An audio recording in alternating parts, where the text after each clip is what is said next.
Tā, es pastāstīšu, kā piedalīties projektā Metterm Angliski Plus. Tātad,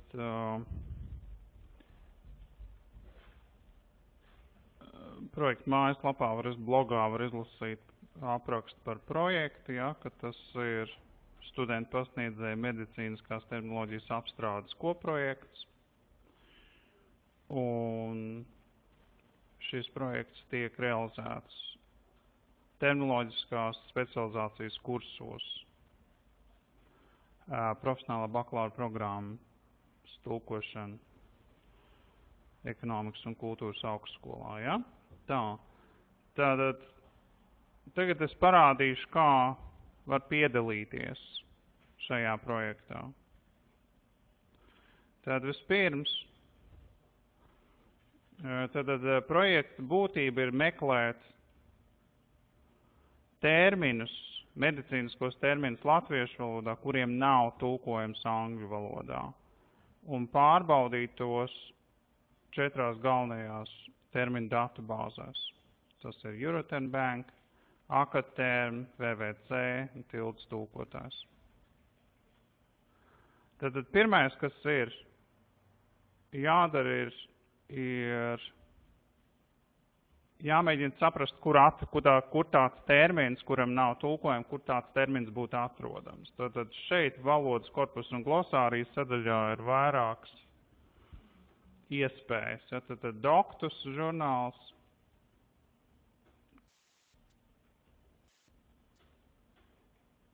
Un te jāsaka jā, savādāk viņš neatver.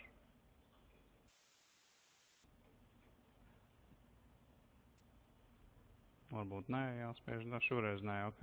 Tad šeit var lasīt un skatīties kaut kādus arhīvu, žurnālus un meklēt terminus, kurus ārsta lietojā, un tad aptuveni uztaustīt, vai šis termins varētu būt lietots.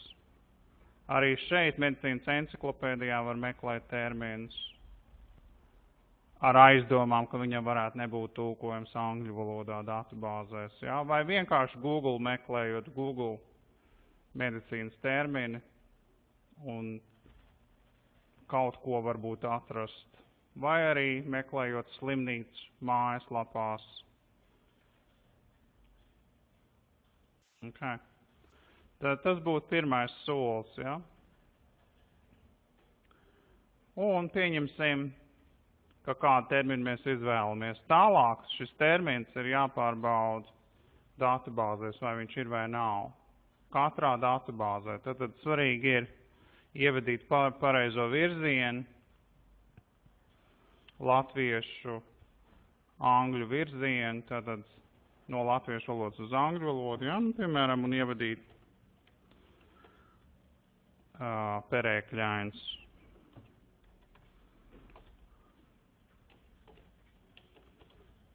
Piemēram, un meklēt, vai viņš ir, vai tulkojums šim vārdam ir vai nav. Ja? Un tādā pašā veidā ir jāaiziet arī visām pārējām datubāzēm cauri. Šeit var redzēt, kad es ievadīju latviešu valodā,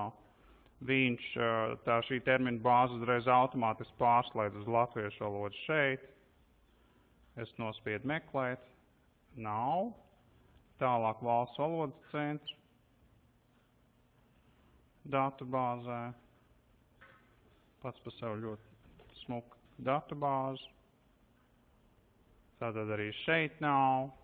Un visbeidzot tildes tulkotājā mēs ievadam to pašu vārdu, nomainām virzienu un latviešu angļu tātad nav. Tātad perēkļains ir termins, kuram nav tulkojums angļu valodā nevienā no šīm terminu datubāzēm, un jautājums, kāpēc šāds tulkojums būtu vajadzīgs, tad viņš ir vajadzīgs tulkojot virzienā no latviešu valodas uz angļu valodu. Kāda latviešu valoda ir avots un angļu valoda ir mērķis, tātad tas ir, kāpēc šāds tulkojums ir vajadzīgs.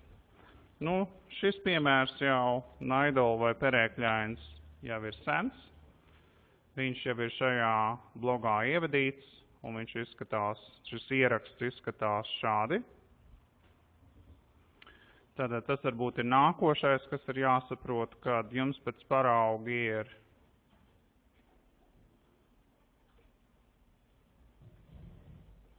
jāizveido ieraksts. Tātad šim te vārdam, un to var darīt šādi. Tad es esmu jūsu Gmail kontu jau pievienojis šim te blogam, ka jūs varat veikt ierakstu šajā blogā. Es varu arī parādīt, kā tas notiek. Es eju, ja nemaldos, uz settings. Un basic settings šeit ir permissions, kad es esmu pievienojis šāds te cilvēks, kuri var piedalīties šajā projektā un pievienot savus ierakstus. Tātad jūs varat pievienot savus ierakstus, nospiežot New Post, un tad jums ir jāievada šis te termins šeit, teiksim, perēkļains, jā. Tas pats par sevi ir īpašības vārds, no vārda perēklis, naidas un naidula. Un tālāk ir pēc formāta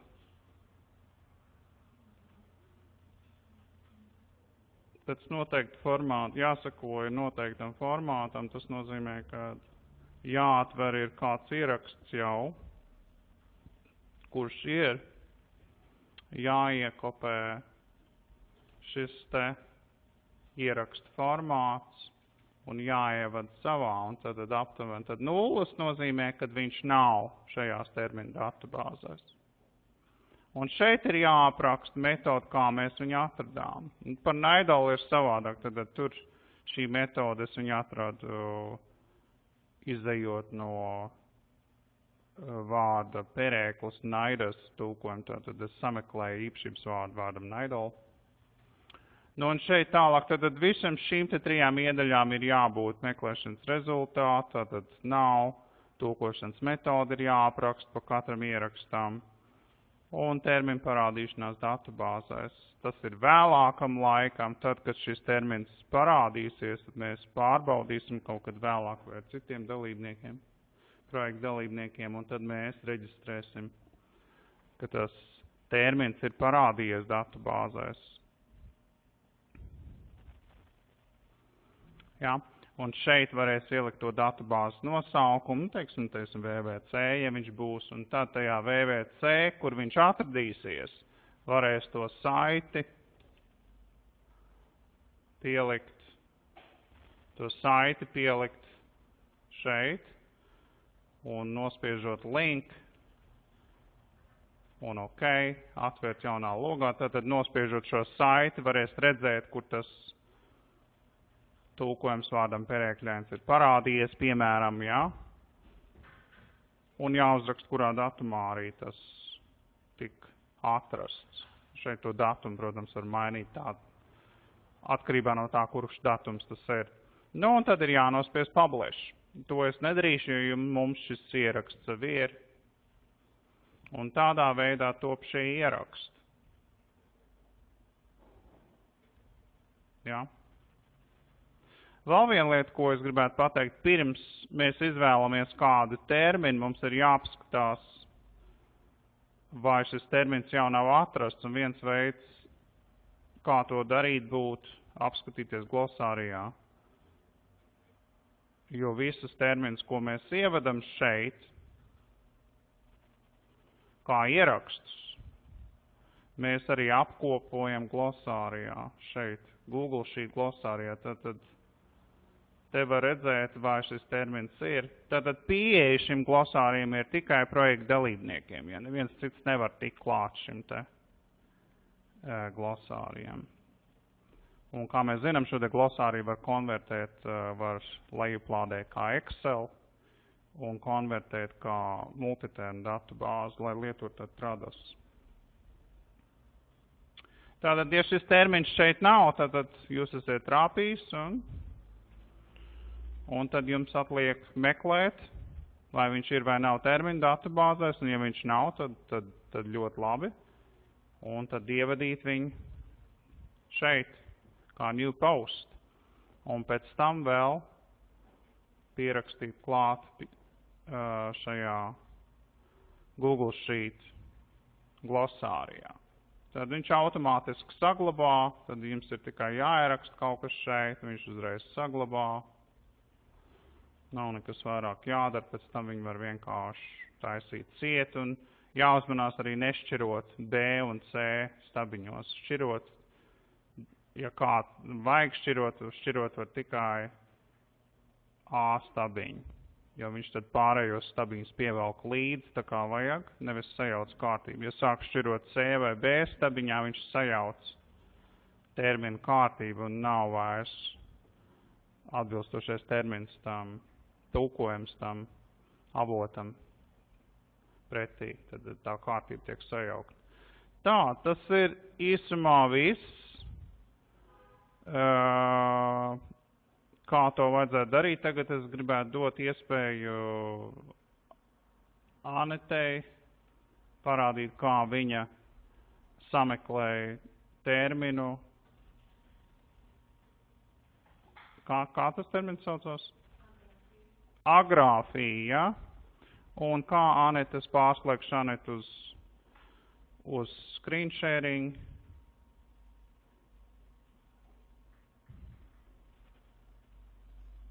Tā, es cenšos to darīt.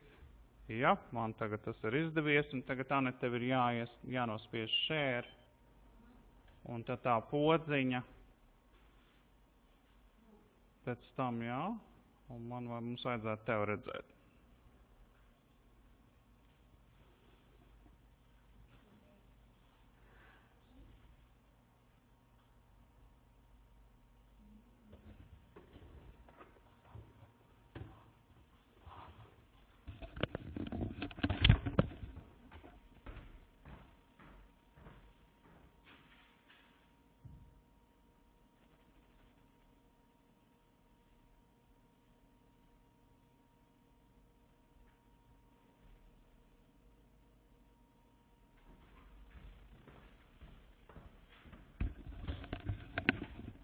Tā, tagad mēs redzam Anetes datoru, un tagad Anetes palūkšu, lai tu atver projekta blogu, jā, vispirms. Un tātad pirmais, ko tu darīsi, ir, tu atrod šo te terminu agrāfiju, jā, tu viņu atrod medicīnas terminu datubāzē, valodas korpusa un glosārijas sadaļā, bet tagad tas termins agrāfija tev ir jāpārbauda, viņš ir datubāzēs, ja? Tagad tu to var sākt darīt.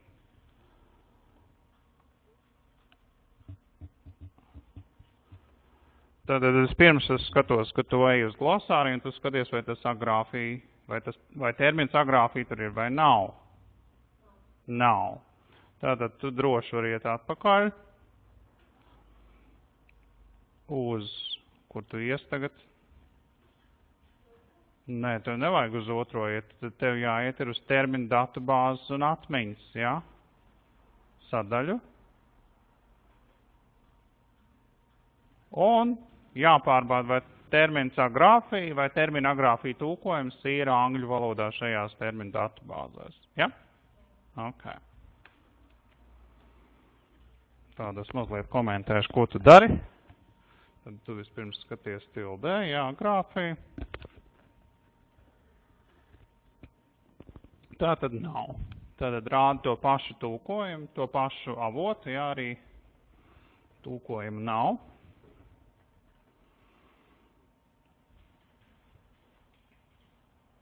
Tālāk tu ej uz Euroterm Bank. Arī nav.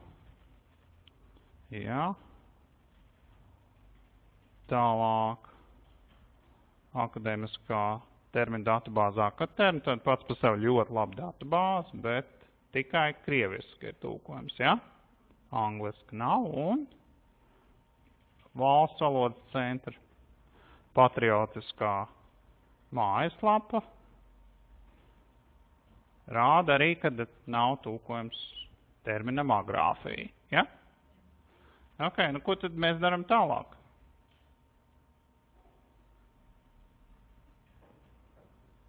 Tad mums ir jāizveido ieraksts blogā, ja? Terminam agrāfija. Tātad tu esi iegājusi zem ar e-pastu ekatulk 11, tātad savu grupas e-pastu, Gmail e-pastu, starpniecību, kuru es esmu pievienojis blogam, ja, kā autora, un tu vari, tātad tev ir jāizveido kas jauns ieraksts, new post. Bet vienlaicīgi, ja, vienlaicīgi tu vari atvērt arī blakus cilnē to pašu blogu, ja? Viņš jau tev ir īstenībā vaļā, tad atver viņu blogger dashboard un aizej view blogu, jā. Un tev vajag atvērt vienu ierakstu kā paraugu, lai tu varētu formātu iekopēt. Nevis kopēt no loga paša, bet pa taisno, bet atvērt vaļā. Un atvērt viņu nospiežot zīmolīti. Zīmolītis, redzi? Jā, un tad tu atvērsi viņu tad editējumā veidā. Un tas, kas tev interesē, jā, vienkārši iekopēt šo te formatējumu paraugu, aiziet tad atpakaļ uz savu, un tad tev ir, kas ir palicis, tev ir jāuzraksta tur, kur ir post title. Tev ir jāraksta tas termins tad, ja? Un tātad tas termins bija agrāfija. Un es domāju, tā tulkošanas metoda, kas tur ir jau, ir rāda ar Google palīdzību transliterācijas metodu. Viņa arī būs noteikti transliterācijas metoda, un tagad mēs viņai ķersimies klāt, tad aizēj uz atver kādu cilnīti vai paņem kādu cilnīti. Nu, teiksim, tildes cilnīti un vienkārši Google search, ja? Un tad transliterē tagad to vārdu. Taču fonētiku mācies, vai ne? Nu, agrāfija. Kā tu varēsi transliterēt atpakaļ? Nu, es domāju, jā, PH. Kaut kā tā, jā. Nu, tagad paskaties, kas tas ir. A graphic.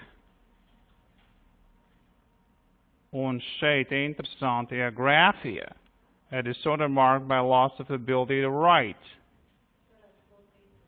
Es domāju, ka tas izskatās kā īstais. Protams, tu vari vēl pameklēt, ierakstot šo te grāfiju vēlreiz. Ja?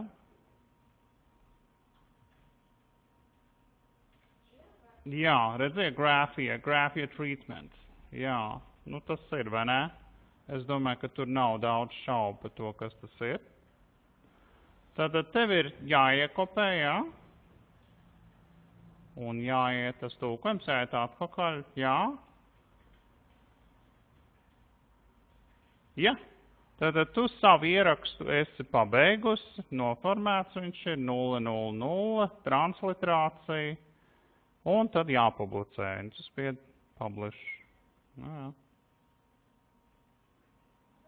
Tu nospied cancel. Tas īsti nav vajadzīgs. Tālāk nospied view blog. Un tu uzreiz var redzēt savu publikāciju, ja? Savu ierakstu.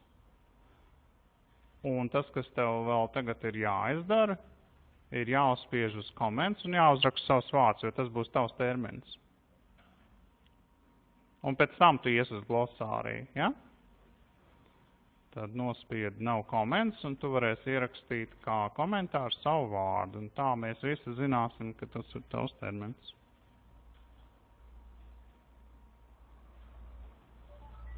Nu, teiksim tā, ja? Jā, tālāk tu ej uz valodas korpusu un glosārijas sadaļu uz glosāriju 1, kā jau tu to dari. Un tev šis termins arī Google Sheet. Es nezinu, kā viņu sauc par datni. Viņu sauc par datni. Ne? Kā spreadsheet sauc? Spreadsheet. Excel spreadsheet, kā sauc, nu? Ko? Iesklāja lapa, ja? Tātad, un tu pieraksti savu vārdu beigās, jā? Un, teiksim, ja tu gribi sašķirot to, tad tu paliec stabiņā A, aizej uz dēra augšā, dati, dēra, un sort sheet by column A to Z, nospied, jā? Un viņš ir aiznesis to tad uz pašu sākumu, tur, kur viņš ir, grāfija. Tad neko nav, nekas nav sajaukts, ja? Un tad izskatās, ka tagad tas ir pabeigts. Tad ver glosāriju ciet.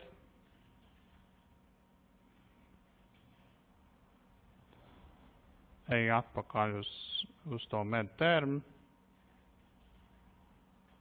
To var aizvērt ciet. Šo te arī var aizvērt ciet, šo te paraugu arī var aizvērt ciet, leave on page, un tevi interesē pats bloks, tagad view blog, un tu redz, ka tavs ieraksts ir ar šodienas datumu, ja? Paraugu, kur tu izmantoji, un pievienots Google Sheet ar tavu vārdu, ja? Kur vēlāk kāds pārbaudīs, vai viņš ir parādījies tūkojums datubāzēs vai nav. Varbūt pat kāds gribēs komentēt, kurš teica, jā, es atradu, reku viņš nav vairs, un tad vajadzēs pievienot to datubāzi ar saiti, kur viņš ir pēc tam. Ok, šis īsumā arī ir viss projekts, Anete.